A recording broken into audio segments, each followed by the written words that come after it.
پاکستان کے دفاع کے ذمہ دار ہے، چوروں کے دفاع کے ذمہ دار نہیں ہو۔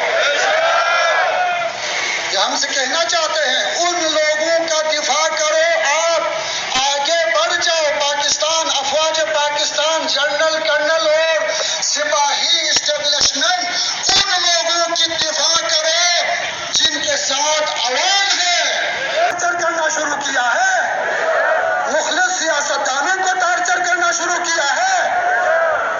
ہم کہنا چاہتے ہیں، بابان کے توحل میں یہ کہنا چاہتا ہوں، چھپی ہوئی بات نہیں ہے۔ اگر شہادت نہیں دے سکتے ہو تو کم از کم اس مملکت اور ریاست کے لیے خدمت تو انجام دے دو، ریاست کو لوٹنے کی کوشش مت کرو۔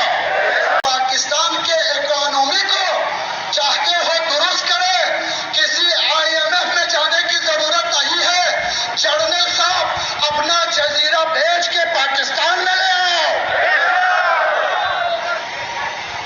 کی وجہ سے ایسا نہ کرو کہ عوام جواب دے دے۔ یہ ملک کے لیے، ریاست کے لیے نقصان دہ ہے۔ ریاست کی اکانومی نقصان بحران میں ہے، اکانومی بحران میں ہے۔ میں یہ کہنا چاہتا ہوں جناب عالی، کوئی ہمیں IMF کی ضرورت نہیں ہے۔ آپ جن چوروں کا دفاع کر رہے ہو، جن چوروں کو حکومت میں جگہ دے رہے ہو، جن چوروں کو اوپر وزراء بنا رہے ہو، ان کے جو چوری ملک کے جو چوری شدہ ان کے جو اکاؤنٹ ہے ان کو واپس لاؤ۔ آپ لوگ اپنے اکاؤنٹ کو بھی ملک کے لیے دے دو۔ زیادہ ذمہ داری جنرل کرنل کی ہے کہ وہ آگے بڑھے، شہید ہو جائے۔ وہ شہید ہو جائے، کیوں نہیں ہو جائے شہید؟ آپ کے لیے میجر عزیز بٹی نمونہ ہے، نمونہ۔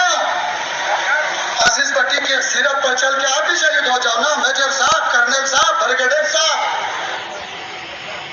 شہید ہو جاؤ نا، موقع ہے ابھی۔ یہ پاکستان میں اکانومی خصوصاً مہنگائی کو کنٹرول کرو۔